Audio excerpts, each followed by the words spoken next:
19 महाराजगंज लोकसभा में जमकर मिल रहा है जन समर्थन। AIMIM के उम्मीदवार अखिलेश्वर प्रसाद सिंह का लगातार क्षेत्र में दौरों से महाराजगंज में पूरे चर्चा का विषय बने हुए हैं। महाराजगंज में मात्र 5 उम्मीदवार चुनाव मैदान में हैं, जिसमें से एक अखिलेश्वर प्रसाद सिंह भी हैं, जो AIMIM के उम्मीदवार यानी ओवैसी की पार्टी से उम्मीदवार हैं।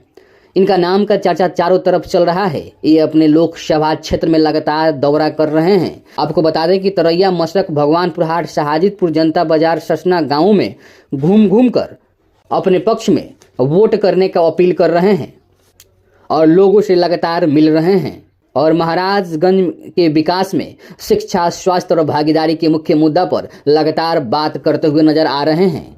आप लोग क्या अखिलेश्वर सिंह के विषय में सोचते हैं या जानते हैं? कमेंट करके बताइए। अगर हमारे चैनल पर नए हैं तो चैनल को सब्सक्राइब कीजिए। अगर हमें फेसबुक पर देख रहे हैं तो हमें फॉलो करें। आपको बता दें कि AIMIM के उम्मीदवार अखिलेश्वर प्रसाद सिंह जो महाराजगंज लोकसभा से चुनाव मैदान में हैं।